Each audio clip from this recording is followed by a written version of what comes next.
Break के बाद एक बार फिर से आप सभी दर्शकों का अन्नदाता कार्यक्रम में स्वागत है।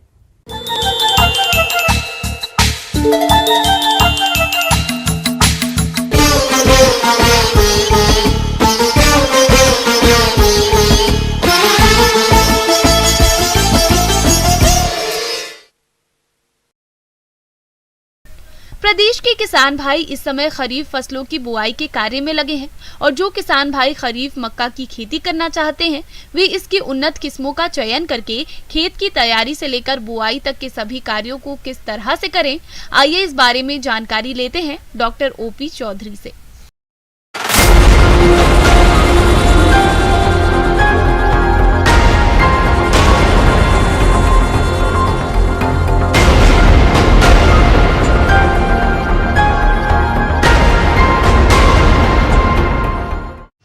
तो ये समय मक्का की बिजाई के लिए बिल्कुल उपयुक्त है।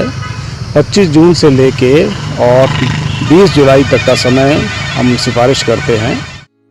भूमि चयन। मक्के की खेती कई प्रकार की मिट्टी में की जा सकती है, लेकिन इसके लिए दोमट मिट्टी और बलुई मिट्टी, वायु संचार और पानी के निकास की उत्तम व्यवस्था के साथ साथ 6 से 7 pH मान वाली मिट्टी उपयुक्त मानी जाती है। खेती की तैयारी।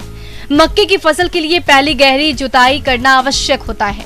इसके बाद 2 बार कल्टीवेटर से जुताई करते हैं और उसके बाद पाटा चलाकर खेत को समतल कर लिया जाता है, जिससे खेत में उचित नमी बनी रहती है।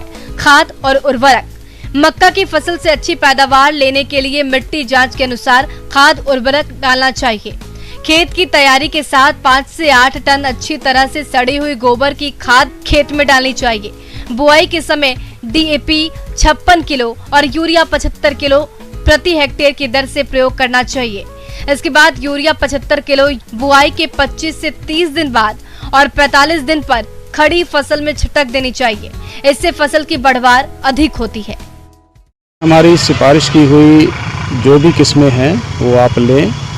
हमारी जो सिंगल क्रॉस हाइब्रिड्स हैं वो बहुत अच्छी हैं और HQPM की जो किस्में हैं वो भी बहुत अच्छी हैं। तो इसमें 8 किलो हम बीज की सिफारिश करते हैं।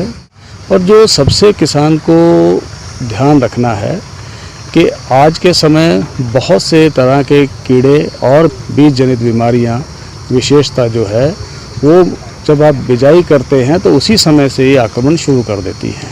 तो इसके लिए यदि आप बीज का बीजोपचार करें तो वो आप ये समझिए कि वो बहुत ही आवश्यक है। शाम को या रात को आपने मक्का का बीज उपचार करना है, तो उसके लिए 4 ग्राम जो है बेविस्टिन लगती है। बेविस्टिन का जो पाउडर है वो दोबारा उसी बर्तन में हमने जो बीज लिया उसके ऊपर इसकी रखेंगे, हल्के हाथों से इस दवाई को भी इसको लगा देंगे, जो है वो सबसे पहले प्रयोग करें। तो यदि इमिडाक्लोप्रिड आप प्रयोग करते हैं तो 5 ml प्रति किलो बीज के हिसाब से इसकी सिफारिश है। तो 40 मिलीलीटर दवाई जो है ये 1 एकड़ के बीज के लिए लगेगी। तो आपने जो विशेष सावधानी रखनी है वो ये कि दस्ताने ज़रूर पहने।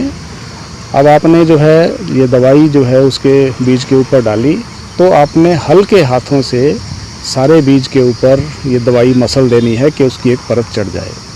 और अब इसको 4 से 5 घंटे के लिए आपको छोड़ना है, उसके बाद बिजाई करें। बुआई का तरीका। मक्के की बुआई चारे के लिए छिटकवा विधि से करते हैं। दाने के लिए लाइन में बुआई करते हैं। मक्का की बुआई दूरी पंक्ति से पंक्ति 45 सेंटीमीटर, पौध से पौध 25 सेंटीमीटर और बीज की गहराई 4 सेंटीमीटर रखते हुए करें। खरपतवार नियंत्रण। फसल चाहे कोई भी हो, किसान भाइयों के लिए खरपतवार की समस्या बनी रहती है। अगर आपने शुरुआत में अपने फसल को खरपतवार से बचा लिया तो उस फसल में पैदावार अच्छी रहेगी। मक्का की फसल को खरपतवारों से बचाने के लिए पहली निराई और गुड़ाई 20 से 25 दिन पर, इसके बाद 40 से 50 दिनों पर करनी चाहिए। इसके बाद आवश्यकता के अनुसार समय समय पर खेत में खरपतवारों को निकालते रहना चाहिए। सिंचाई और जल निकास। मक्का की पूरी फसल अवधि को करीब 400 से 600 मिलीमीटर पानी की जरूरत होती है। इसकी सिंचाई की महत्वपूर्ण अवस्था पुष्पन और दाने भरने का समय है। मक्का के खेत से जल निकासी की उचित व्यवस्था होनी चाहिए, जिससे खेत में पानी जमा ना हो सके। ऐसा करने से फसल की बढ़वार अच्छी होती है और पैदावार भी अच्छी निकलती है, जिससे किसान को अच्छा मुनाफा होता है।